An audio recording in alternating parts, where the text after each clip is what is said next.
Mario? Perek Hay. We just last week we talked about the Kriyas HaYarden, that the Jewish people went through the Yarden.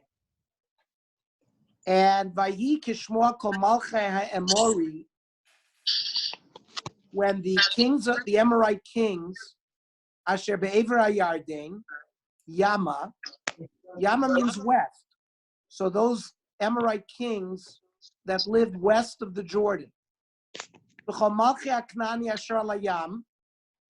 And those Canaanite nations that lived by the sea, Mediterranean Sea. And what did they hear? That Hashem dried up the Jordan, Bnei Israel ad Avram, as to allow Bnei Israel to pass. Vayimas levavam, and their hearts were softened. Now, where else does it say Vayishma, and it has something to do with splitting of the sea? It says Vayishma Yisro, right? Now, when Yisro heard, and Chazal say that what did Yisro hear? Right? It says Vayishma Yisro Kohen Midran Mashmu Ashama Uva V'Nisgayer. Why did Yisro? What did he hear to come and convert? Rabbi Yezra Kriyas Yamsuf Shama Uva Shenemar Vayi Kishmoa Kol Malchei HaEmori. Quotes this pasuk. That's in Zvachim Kuftes Zayin. So this connection between Shmiya, what they heard, is so just like over there, Yisro heard about Kriyas Yamsuf. So here, the Amorite kings. Now, Chazal tell us that there were 31 kings living in Eretz Canaan that eventually Yoshua and Bnei Israel conquered. And it looks like, I just want to mention, the Steinsaltz says, every city in the land of Canaan had its own king. And each city considered itself an independent kingdom. We saw that in Sodom. We saw that in Brachni. We saw that in a number of locations of Vayishma Haknani Melech Arad, right? When Bnei Israel were attacked by the Amalekites, it says Melech Arad. So there is a concept that there wasn't one nation there. It was like city-states, like in Greece, like Athens and Sparta were city-states. So Canaan at the time was the same thing. And many of these kings we're going to see were enemies to each other. Later on in Shoftim, we're going to Mirza Hashem learn that there was rivalries between these kings. So there was a block of Amorite kings that lived in the center of Canaan. We're going to see that in Shoftim. And there were Canaanite people, primarily the Plishtim, that lived near the Mediterranean, like by Ashkelon and Aza and Ekron. And then there was a block of kingdoms that were right near the Jordan. So they weren't completely dispersed. There were sort of blocks. Now, and why was it so clear that they all heard something or saw something? Says Masech the Sota on this pasuk, Vayikishmo Kamach Emre Balamed, Shayumayim Nigdoshim Ve'olim Kipim Al Gebi Kipim Yeser Mishlosh Meos Mil. That the waters of the Jordan that we described last week were 300 kilometers high. Ad Shira'uatan Kol Malchei Mizrach U'Mayra. So the kingdoms that were east and west were able to see it. Shenamar Vayikishmoash Kol Malchei Amori Asher Be'Vayarden. Okay, so that's pasuk Aleph.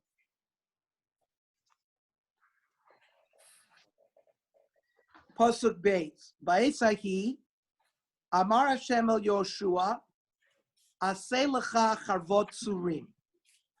Make for yourselves a flint out of stone. Pasuk Beis. The shuv. Oh. And again, mol et bnei Israel shenit. Now bnei Israel is going to go through a process of milah. Now, I'm going to read the Al-Shich, one of the major commentators. He's brought by the Me'am Loes. This pasuk is dealing with the 11th day of Nisan. Why? Because remember, last week we learned that they crossed on the 10th of Nisan. That, remember, we made a comparison to Shabbat HaGadol. Just like then there was Yud Nisan, there was Mesiras Nefesh, then there was Mesiras Nefesh later on. So Yom La'achar Shavrei Yarden, the day after they passed through the Jordan, the Chanuba Gilgal, and they were encamped in Gilgal, Nimolu Kol Yisrael, Al Yedei Yoshua Bilvad Bo Bayom. And Yoshua, we'll see, and his officers who knew how to do Milah performed circumcision. Asks the Alshich, why did they have to circumcise themselves? So he explains, 40 years before, they were given a command to do Milah, because you could not eat the Korban Pesach uncircumcised. So all Bnei Yisrael circumcised themselves before they went out of Mitzrayim. That's why on the Haggadah, we talk about B'damai Chayi, two types of blood. One blood was the Korban Pesach that they put on the door, and the other blood was the blood of Milah, which is the pasuk we also recite at a bris. We say B'damai Chayi, v'omer lach B'damai Chayi. Ernie, can I just interject that interestingly enough, this is the Haftarah we read on the second day of Pesach for just that reason. As the Bnei Israel is getting ready to leave Mitzrayim, and you have the same thing with the Milah there, and you have the Kriyas, there you had Kriyas Yamsuf, and here you have the splitting of the Yarden. We actually read it on the first day of Yom Tov. On the second day of Yom Tov, we read about King Yoshiyahu, who discovered the Sefer Torah that was lost, and they hadn't done the Korban Pesach for many years, and they redid it. So Bernie's correct. We read this parsha on the first day of Pesach as the Haftorah to commemorate exactly what Bernie said. I'm going to continue the Alshich. Shelifnei sheyatzu mitzrayim nimolu kulam. In Parshas Bo tells us that's what they did. But after that, all of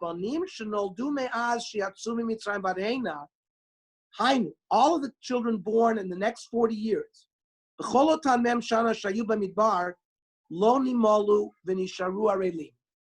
they remained uncircumcised. We'll see why. So on this day, Kimu Kula Mitzvah Smila.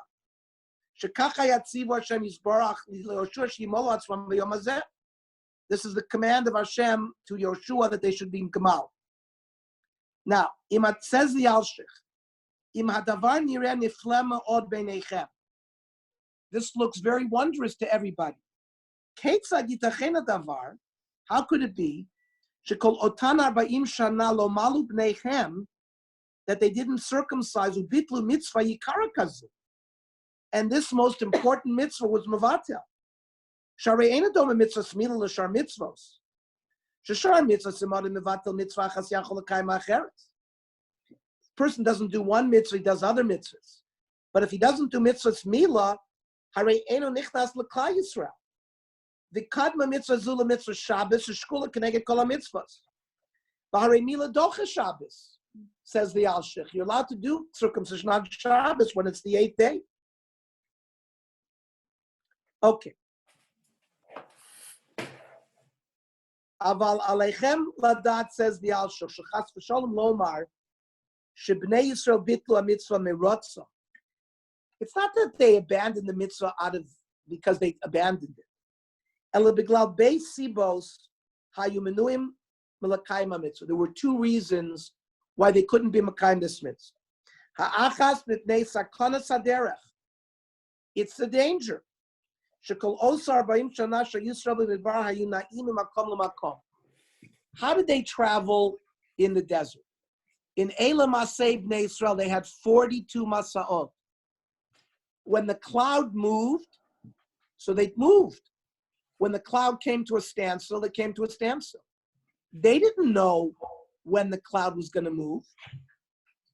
Uvaderech mesukana davar lamur. And it's very dangerous to travel when you have an incision like that. Kevan sheina bosim isrape el la'achar gimel yamim. It doesn't heal after 3 days. We know that when the brothers Shimon and Levi tricked Shechem, so it says after 3 days they came, right? La'achar gimel yamim va'kor v'chom mazikim ma'od l'chole. The heat and the wind is damaging to a chol. Now, says the Al-Sheikh, even though people, we know that Klal Yisrael tarried at certain locations for a long period of time, why didn't they mal then? They didn't know on a day-by-day basis how long they were going to be there. Kama yamim or kama shos. When they saw the cloud leave the Mishkan,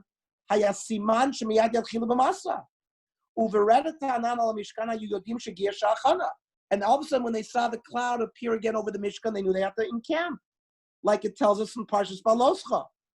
The Chol Shashayu Shrim B'Safek, so there wasn't a doubt Shema Machar Yisu, the Kevan Shaisa B'Zesakonis Nefashos Lo Malu B'Neim, Shepikuach Nefesh Doiche Mitzvah.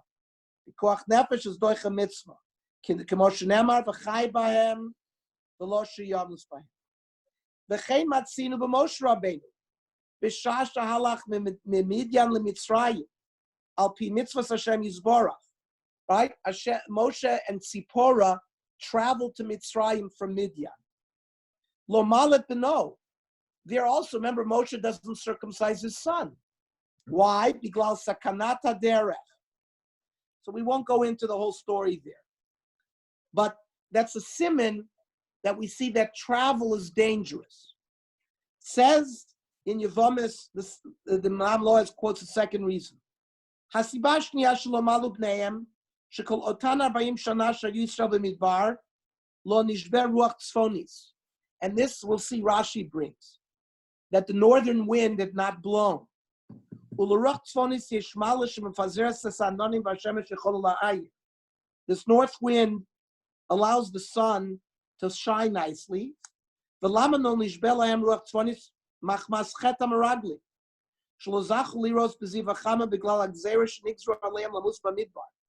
part of the sin of the Meraglim that they didn't get the special wind. Another reason why it didn't blow, that way the Anani HaKavod would not get dispersed. And therefore, lachein lo hayu yicholim l'kayim mitzvah smila sheikar harefua shel makos uptsoim ba al yidei ruach tzfoinis, says the Gemara.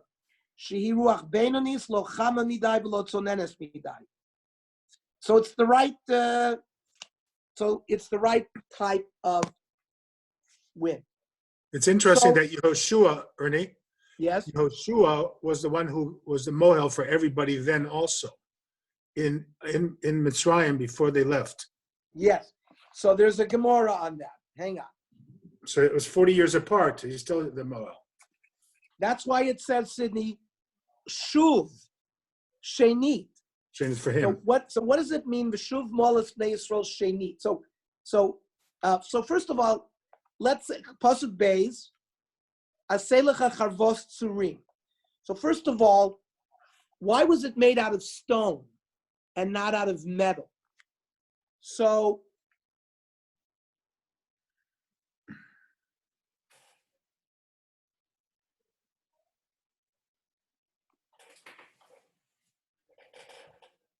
first of all, it says in Tirgam Yonason, Ismailin Charifin, make sharp, it should be sharp. And just like the word Tzurim, because Vatikach Tziporat Tzor, she also took a flint. And the use of flint stones are they can be sharp for circumcision.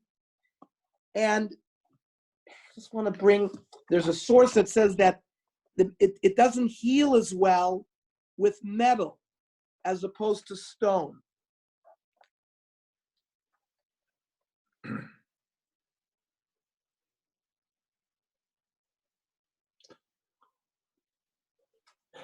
The Radak brings the same Gemara that we brought.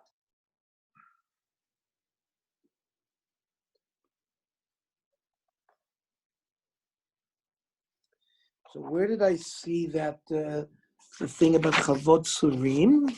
Yeah, it says like this. Yesh Mefarshim. This I'm going to tell you who the source is.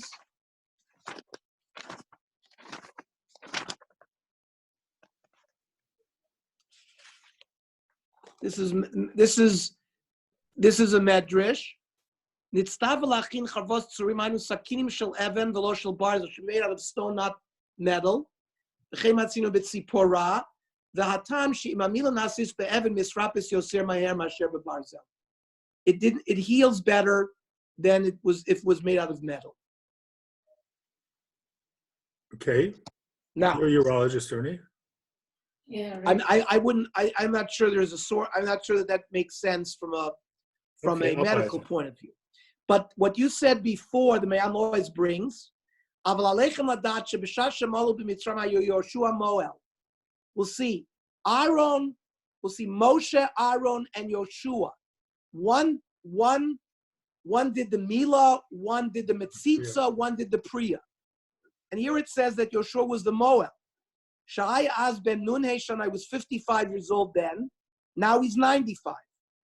And that's why it says Shuv Shenit, because Yoshua serves as the Moel again 40 years later. Well, the only two that actually had a Mila would have been Yoshua and Caleb, because they're the only two that made it out of Mitzrayim and are still alive for the Knesset to Eretz Yisrael.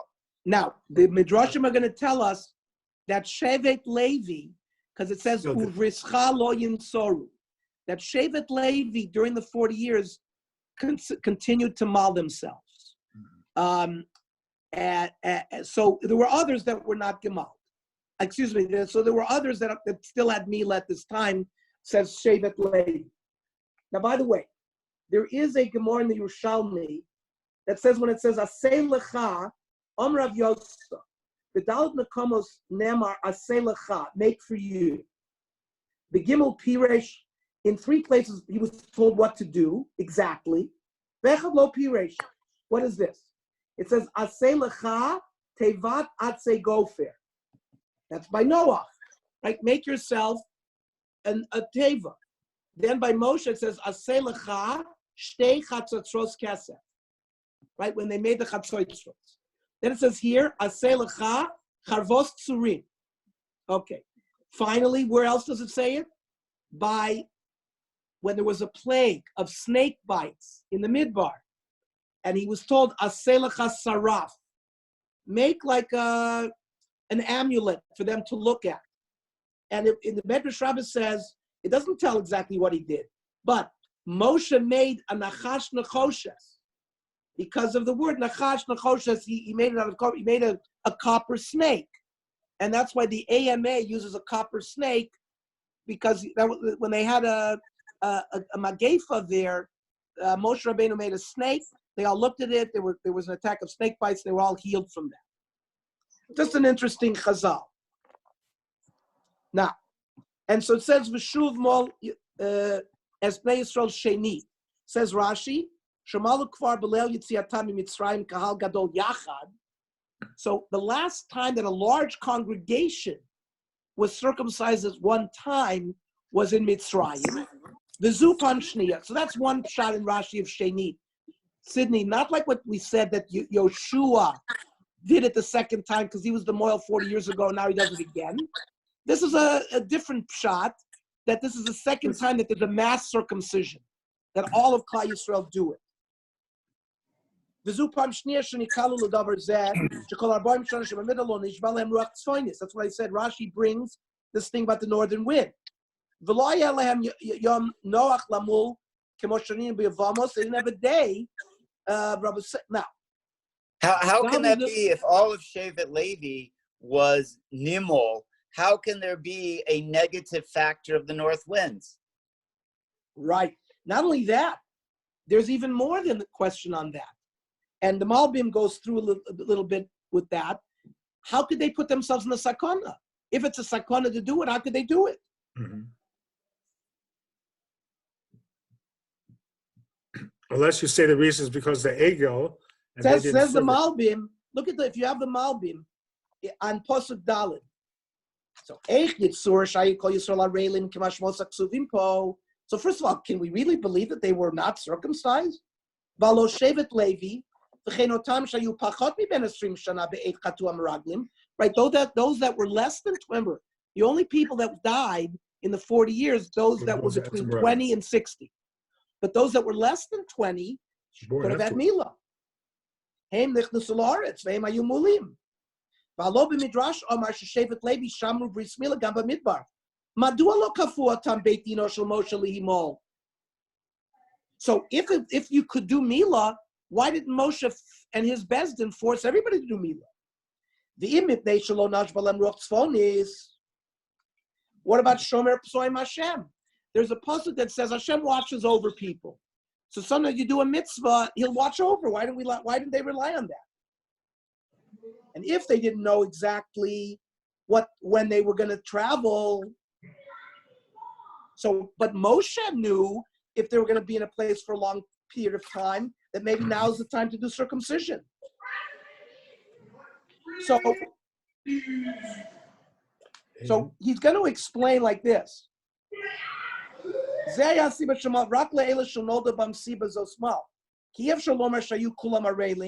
We know that there were those that did have Milah, because it says of Rizchai and Saru.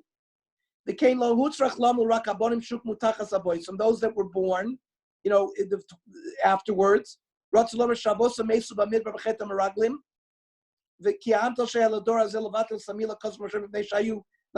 they didn't know when it was, when they were going to do it. So the Leviim relied on Shomer Psoim Hashem, says but technically it wasn't supposed to be done like Rashi says.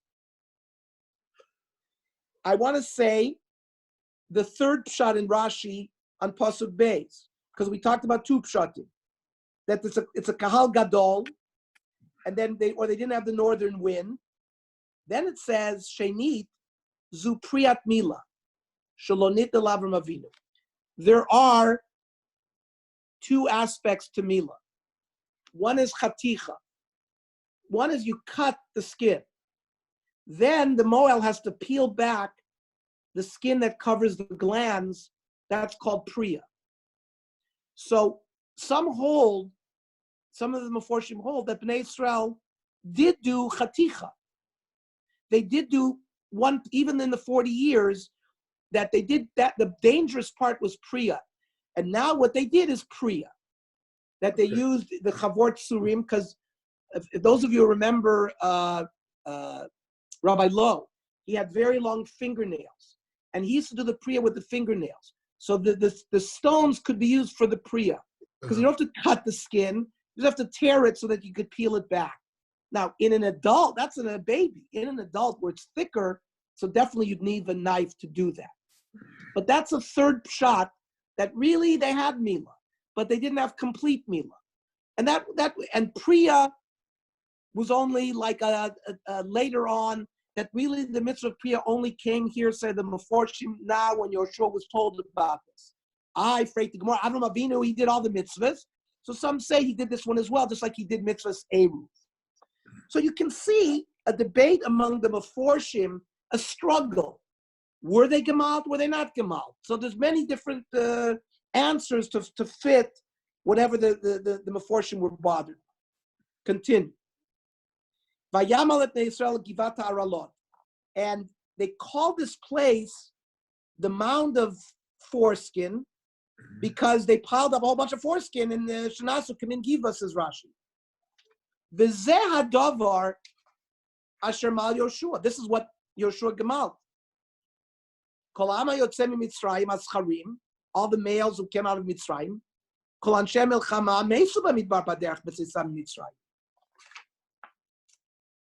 And says Rashi, what's the milchama, Ernie? What's the milchama? No, those people, the people who are between 20 and 60 are the anshe milchama. That's what the pasuk refers to. But why did they die? Because they would be by the Chet HaMeraglim. So on the 9th of Av of the second year, They Ernie, sent, I have a question. but let me first answer Temi. So in the Okay. second year in the Good. Midbar, on the 9th of Av, they had sent the Meraglim. Let's start again. In the first year after they left Mitzrayim was Bachodesh HaShlishi, was the first day of Sivan. So that was when they arrived at Har Sinai. On Vav Sivan, they received the Torah. 40 days, Moshe goes up for 40 days and nights. It comes down on Yud Zayid Tammuz, first year that they're in the desert. He sees them worshiping the Egel. He breaks the luchos. He goes up the next day, another 40 days, davens for tshuva. When does he come down? Rosh Chodesh Elul, or the Chavtes Av. The next day goes back up for another 40 days. What's 40 days from Rosh Chodesh Elul? 40 days? It's Yom Kippur. That's why he went up and down 3 times for 40 days. He comes down Yom Kippur with the luchos shnios. The next day he's given the command, build the Mishkan. That's Vayakel. The Mishkan is completely built, but not erected when? Chaf Hei Kislev, first year. Chanukah. But it was not erected yet. They erected on the second year, Rosh Chodesh Nisan. Bayom HaShmini, Parsha Shmini. That's the day, and that's the day Nodav Avihu died. They stayed there Pesach, and they stayed there Pesach Sheni, Tesvav Iyar, second year. 7 days later, Parshas Baloscha, by this backwards nuns, it says they moved. That's when they were supposed to go into Eretz Yisrael. It's going to take them 3 days. But Vayilonu Kol Ha'am, they complained. They wanted meat. They wanted slav. That's the denouement of Sefer Bamidbar. All of a sudden, everything is bad now. Then they send Meraglim. Meraglim are in Eretz Yisrael 40 days. When do they come back? Tisha B'Av. And the people cry. And why do they cry? Because they don't want to go into Eretz Yisrael. So Hashem says, you cried for no reason. I will give you a reason to cry Tisha B'Av forever.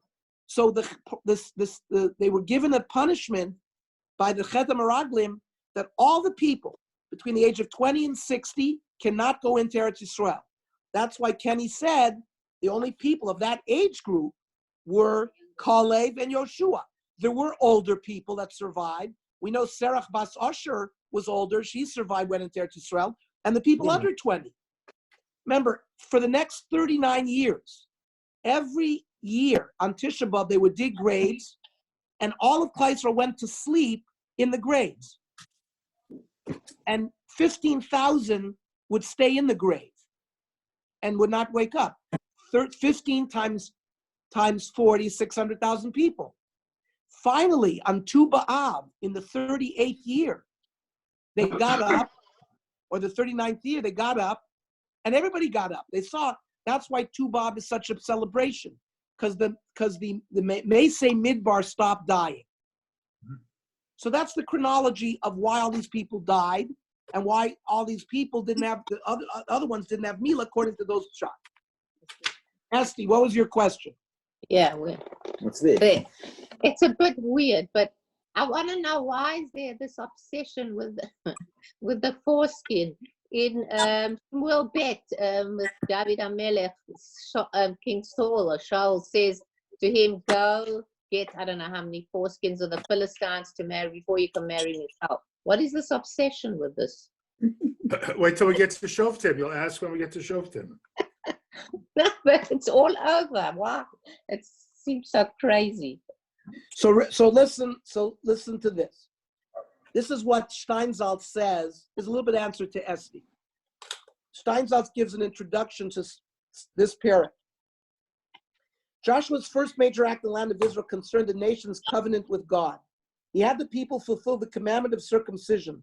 God had enacted this covenant with Abraham, the patriarch of the nation, when he instructed him to seal the covenant with a sign on his flesh and on that of his sons, promising him, I will give to you and to your descendants after you the land of your residence, the entire land of Canaan, for an eternal portion. I will be their God.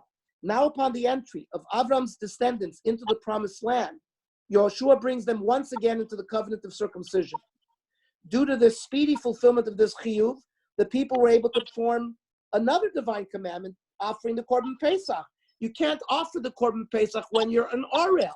Right. So the Korban Pesach is going to be 3 days from now. So this explains why now. I don't explain, that's the obsession with foreskin. It's a different story, but now it's connected to their entrance into the land of Israel because why do we have a shaykhus here? Because Avram Avinu. And Avram Avinu's bris is tied to circumcision. That's number one.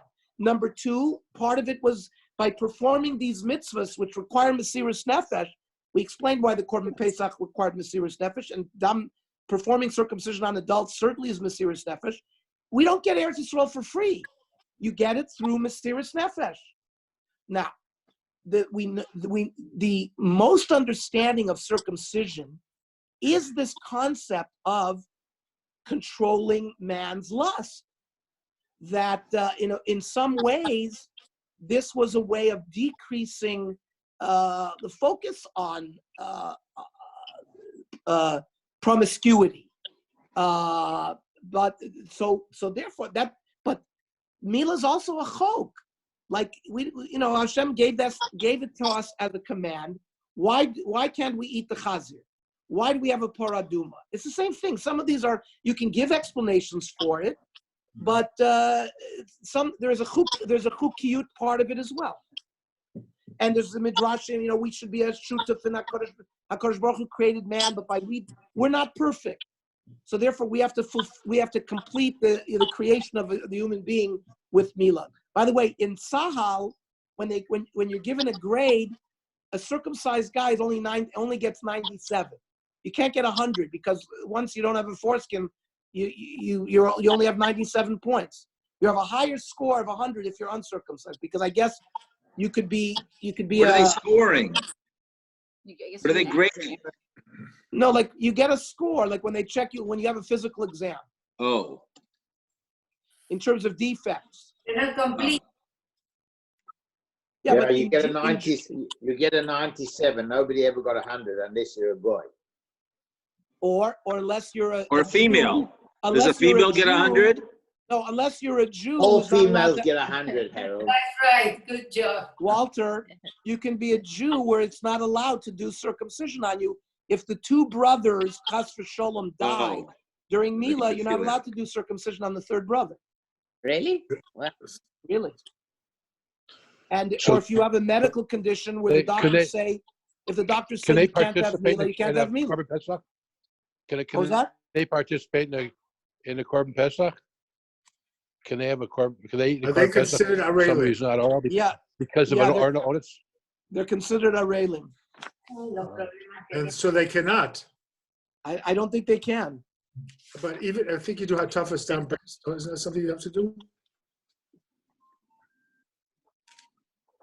You do Atavas Dambris if a Mila was done by a non-Jewish doctor when they were born, like as a goy, and then they come to, there's nothing to remove, so you do Atavas Dambris at the time of the Giyur. But here there's not. I don't know. No, no, I don't think you do Atavas Dambris. If the purpose of the reason why you can't he's asking on the two brothers that died. So now this other one, he can't have a bris. Remember, Sidney, the reason you can't have a bris is because they'll bleed to death. So Hatavas Dambris is also a danger. Right. So forget all that. So can he be part of a Korban Pesach? Can he be part of a group? I don't think so. So he doesn't have a chance. Right. He's not shiny. He doesn't have that mitzvah. Not Pesach Sheni either. Not Pesach Sheni either. Nothing. I don't think it can't be. What was that? Can't be. It can't be. You're not allowed to be. You're not allowed to be an RL and eat the Korban Pesach. I know, but it's taking away a big mitzvah. I don't know the din. Why can't they not just do like a prickle on it and that's it? A who? Like what I said. But you're still an RL. Aurelus is a metzias. On physical examination, if your foreskin is covering the glands, you're an RL. Well, there are many Jews, unfortunately, whose circumcision were not done properly, and half their ator is still covered. They're considered Araylim, and they need to undergo a second circumcision. And those people also would not be able to eat the Korban Pesach. I don't see how it's any different than, non-Kohanim aren't allowed to, duchen. That's my vote. Exactly. Hey, don't start with the Kohanim, okay? No, we know your type. Okay. Bye. We'll have to check that one out. Let's finish. Back Pasuk K. Kimulimayu. Let me go here. Kimulimayu kolamayotzim. Because they the ones that went out were gemal, right? Those that mauled themselves in Mitzrayim. V'chola'ama yilodu b'midbar. But those that were born in the desert, b'derech b'tzetam Mitzrayim lo malu. And we explained all the reasons for that. Ki 40 shana alchu b'nei Yisrael b'midbar. Right, they traveled for 40 years. We explained Atom Kol Agoy, Anshei HaMilchama Yotzim Mitzrayim. Bernie, those people are called the Anshei Milchama. Anyone between the age of 20 and 60 were called Anshei HaMilchama, the ones who would go out in battle. They were there on Miluim. Right, and they didn't listen to Asher Nishba Hashem Lahem Leviltia Rotam et Haaretz. Hashem swore that they're not going to see the land of Israel. Asher Nishba Hashem Lavosam Loseslanu. Eretz Avat Chalav U'Dvash. They were Why didn't they go? Because they complained. no, because in the desert they were constantly No, I traveling. know, but why did God kill them all? What's Esti's question? What's Esti's question? It's me. What's that? It's me. Anna? No, Tammy. What was Go ahead, Tammy. again why he wanted to kill off the Jews between 20 and 60? Because of the Chetam Meraglim. The Chetam Meraglim, yeah. By the way, Klal Yisrael, when they counted Klal Yisrael, the censuses, only the people between the age of 20 and 60 that were going to go out to battle were the ones counted. So when we have the number of 603,000, those were only males between 20 and 60. Doesn't count the women, doesn't count people under 20, doesn't count the people over 60. Because they needed a census for battle. Because they had battle when they went into battle, and by Amalek, this was the census for war. And that's why this group was the one that was afflicted. Those children that they set up behind them for their children, those were the ones, Mal Yoshua. They were uncircumcised, they weren't circumcised, as we've explained tonight at length. So they finished. And they waited, encamped, and until they all healed. Of course, circumcision as an adult, the Radak explains, and by the way, the Mora Nevuchim, the Rambam, has a piece on this because he's a doctor, and he said they had to remain in one place, refrain from unnecessary movements until the wounds were healed, says the Rambam. Okay. This is the first night on the West Bank, right? This is the first night on the West Bank.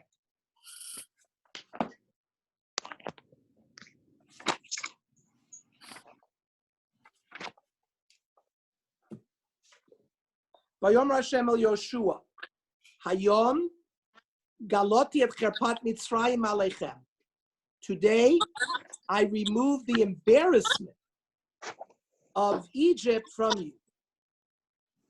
Vayikra Shem hamakom hahu Gilgal ad hayom hazeh. From the word galoti. Galoti means I reveal. So the word Gilgal is connected to the circumcision.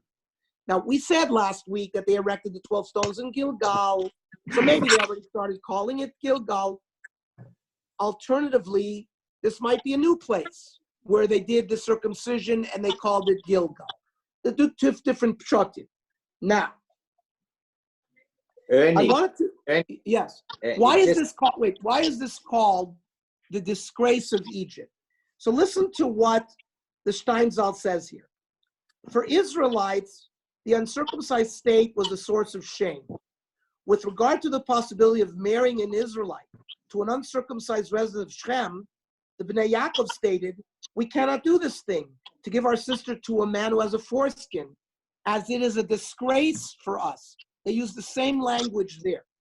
Later, the Philistines like Esti brought up, were consistently labeled derogatorily as uncircumcised. It says it in Shoftim, it says it in Shmuel Aleph, it says it in Shmuel Beis, and it brings it in the Dorim, because they stood out as an entire group whose men were uncircumcised. Now, in ancient Egypt, the members of the upper class, the priests and ministers, were circumcised. We know that today from archaeological studies of mummies, which apparently indicates that the uncircumcised state was also considered a disgrace for Egyptians. And there's a source for that in Yechezkel and Yirmiyahu. If so, the verse means, so what does it mean here, Charpas Mitzrayim? If so, the verse means that the Israelites no longer bore the foreskin, which was considered a disgrace even in Egypt. Conversely, most commentators maintain that the Egyptians were uncircumcised, a stain that was removed from the Israelites upon their circumcision. Remember, those Meforshim wrote at a time before we had identified mummies. Mummies were only identified 150 years ago. So that's why, the older Meforshim felt that Chapas Mitzrayim means the Egyptians did not circumcise. Now there's some evidence that at least part of the Egyptian society, so maybe we can have two pshatim. The phrase, the disgrace of Egypt, can also be explained as a reference to faith. By entering the bris with Hashem and subsequently offering the Pesach, for which circumcision is a prerequisite, the people rid themselves of Egyptian faith and culture. Alternatively, the disgrace referred to could be the licentiousness of Egypt, or that Israel had been disgraced when it became a nation of slaves and could not be redeemed or enter the land of Canaan until God removed that disgrace by commanding us to do circumcision. So you can see a wide variety of pshatim, what it means that the disgrace of Egypt was removed. Esti, did you want to say something? Yeah, no, Ernie. Yes. Two things. Number one, first of all, how long after they came into Eretz Yisrael was the Korban Pesach? How long? When did it take place? So today, right now, we are holding on the 11th day of Nisan. They crossed the Yarden on the 10th of Nisan, and now is the 11th day of Nisan. So and now the Korban all, Pesach is 3 days later. Okay, so they 14. All had a Brit Milah, so it's a nice. What, they were all healed in 3 days? You had a Brit Milah, people 20 to 60, all had Brit Milah, and they suddenly were, it must have been a nice. Well, 3 days, why? It says 3 days, the Yos Kohavim was 3 days. After 3 days, you're heat. They were in the desert. Come on, it's like Walter, they're not in the desert anymore. They were giving out miracles for nothing in those days. It's all kinds of miracles. By the way, nobody here states, none of the Meforshim state that this was miraculous. This is, you don't have to say it was miraculous. But how many people did they circumcise? Yeah, how can you circumcise the whole thing in 1 day? They did it. They did it when they left Mitzrayim also in 1 day. Now, what else do you need? By the way, there's something else they needed besides Mila. What else what do we read? What parsha do we read before the Arba Parshos? One of those Parshos is what? We have Parsha Shkolim, then we have Parsha Zochar. What follows that? Parshas Porah. Susie says Porah Duma. What else do you need to offer the Korban Pesach? Tefillah. You need Tefillah. You can't be Tumah. They were all Tumah Meis. So what was the Tefillah for them? Walking through the Yarden. Yeah, but there was no water. They walked on dry land. But that was miraculous. So in essence, I told you no shortage. You're like selective on your miracles. By the way, Helene, you're very attentive to Helene. Yeah. The water was there, they didn't see it, that's all. Some say that Yam Suf, when we went to the Yam Suf, the same concept held. That was the tefillah. We eventually have Kabbalah's mitzvahs by Har Sinai, but they needed tefillah as well for Gerus. So some say it's Karbonis, when Moshe Rabbeinu on the 3rd day of Sivan, he did some shlomim and he sprinkled dam, so that's a tefillah that they have. But others learn that it's just like here. They say that the tefillah was going through the Yarden, the tefillah as an for Gerus was also there. Okay. So, Pasuk Yud. Vayachanu bnei Yisrael b'Gilgal. Vayasu et Pesach. This answers Walter's question. Arbasar yom lachodesh ba'erev ba'Abbas Yericho. They did the Korban Pesach on that day, 14th day. Vayachlu mavur haaretz. When could they start eating from the grain of Eretz Yisrael? Mimochras HaPesach, which always means the 16th day, the day after the first day of Pesach. We use the same thing in Parshas Emor. Matzos v'kalui. We use the same language there. Be'etzem hayom hazeh. What did they have to bring on the 16th day? The Korban HaOmer. The only time you can eat chodesh of the new grain is on the 16th day when they brought the Korban HaOmer. Now, says Rashi, Yom HaNafas HaOmer, Shekrivu Omer Tchila. U'mishiva ba'adar shemeitz Moshe, says Rashi, for the 7th of Adar when Moshe died, Sheposa Kaman. Remember, we got the man b'tzchus Moshe Rabbeinu. When Moshe died, there was no more man. Hayu mistakin arachav miman shebikleya. They ate of man that were in their kalim, in their vessels, shalokta b'shiva adar. It lasted for this amount of time. Shenema et saman achlu 40 shana. V'alo 40 shana chaser 30 yom. Sharei tchilas yirida saman b'15 b'iyar. The man only fell 15 days later. And more mata b'charar shetzitz from Mitzrayim tamun ta'amama. So even the matzah that they brought out of Mitzrayim, he says, also tasted like man. And then the pasuk says, "Vayishbo saman mimocharas." No more mon fell because they didn't have any mon. V'achlam avur haaretz. V'lo haya od livnei Yisrael man. V'yochlu mitvat eretz nan. They ate from the grain b'shanahi. Now comes the finality of this parak, very, very important. And we'll read the whole parsha. Vayhi biyot Yoshua b'Yericho. They are in the plain right before the city of Yericho. They're not in Yericho. They're in the plains about to attack Yericho. Vayisai navayar. And he picked up his eyes. What does he see? V'hinei ish omeid lenegdo. He sees somebody standing in b'charbo shlufa b'yado, and he's got a sword. Vayelech Yoshua elav vayomer lo. And Yoshua goes to him and says, "Who are you? Halo atanu? Are you with us or against us?" Vayomer lo. No. Ki ani sartzva Hashem atabati. I am Malach Hashem. Vayipol Yoshua panav artza vayishtachu. Yoshua bows down to him. Vayomer lo. Ma adoni medaber lavdo. And what do you have to say to me? Vayomer sartzva Hashem al Yoshua. Says the Malach. Shal na'alecha me'al raglecha. Ki hamakom asher ata omed alav kodesh hu. Vayas Yoshua. Does that sound familiar to anybody? Moshe Rabbeinu. Moshe he said. By the burning bush. Moshe Rabbeinu, by the exact same lashon. Says the Steinsaltz. There are a few cases in the Bible where a person bows to an angel. That's it. In Shoftim by Manoach, right, when the angel appears to tell the father and mother of Shimshon, they're going to have Shimshon. It is done to express subservience and show honor, as an angel's on a higher plane than the human. Chazal interpret Yoshua's bowing as an acceptance of the angel's authority. Moshe did not bow to angels due to his unique closeness with God, panim el panim. But Yoshua, who was on a lower spiritual level, fell on his face and bowed. That's what the Al-Sheikh and the Malbim say. Now, the encounter with an angel at the beginning of the conquest of the land of Israel is similar to that of Moshe at the beginning of his mission to redeem Israel from Egypt by the burning bush.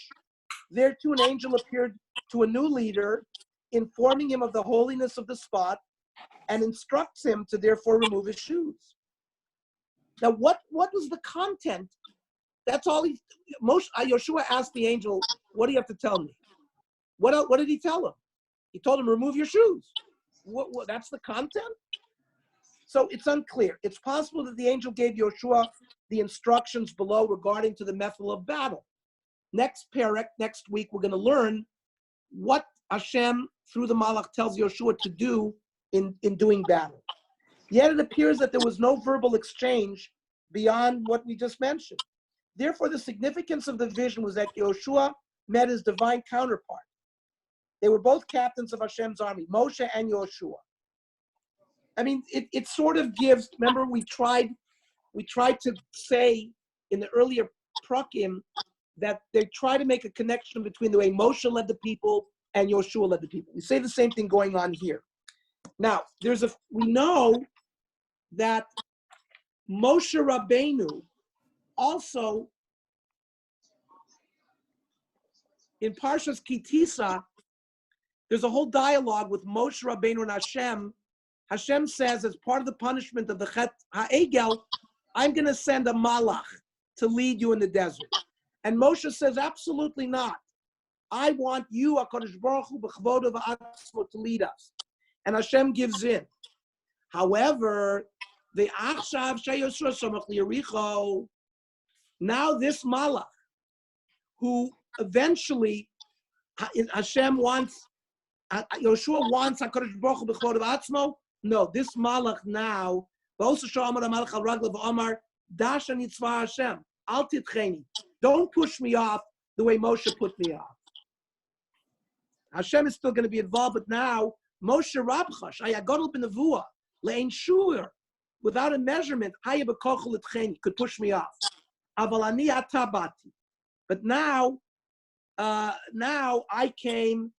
We'll see in a minute why he came. Now, there is an issue here that the reason why the Malach came was for a sin.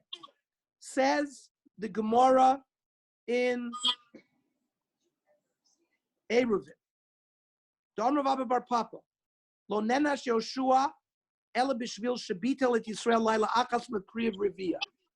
Yoshua kept the Jewish men and women, husbands and wives, from having relations with each other.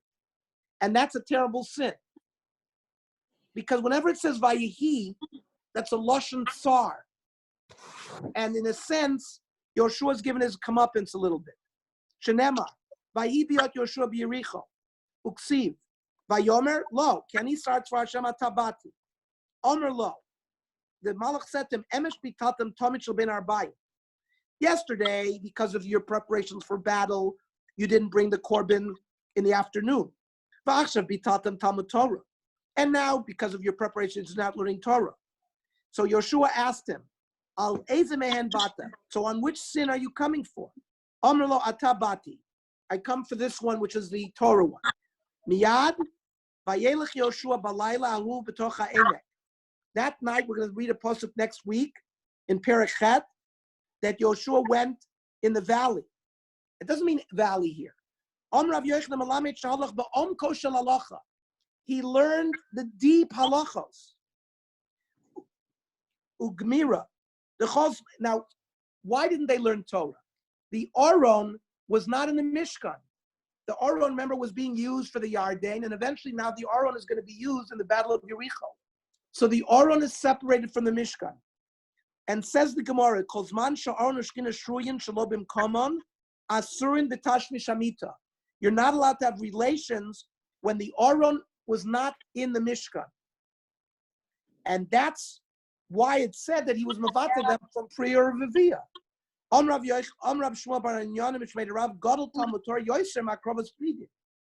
therefore you also see that learning Torah is greater than Akrovas of the Korbanos, because he came for that. But I want to show you that it's such a sholem bias between husband and wives are very, very important in these chazalim. For that reason, Yoshua was somewhat given a patch because of that. And how do we correct it? By limud Torah, which wonderfully this group is doing on a regular basis. So we have a nice chazals on this parak. We have some questions that we left with. And any other comments that somebody wants to make or questions that they want to ask?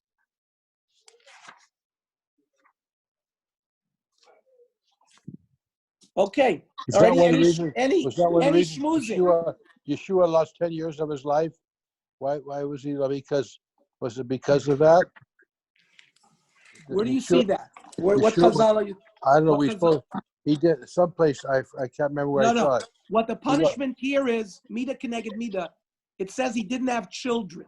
Now we're going to ask, because Bin Nun means he has no children. But if you remember, we brought Chazal in that says Rachav Azona had 8 Nevi'im. Yirmiyah, Yechezkel came out of, and who married Rachav? We said it was Joshua. Yeah. So most Chazal say that he had daughters. He had daughters, but no sons. And that was the punishment for this bittul of Priya Revia this night. Start taking the vitamin urgency. Ernie, this is within 3 days of the Mila that they all had.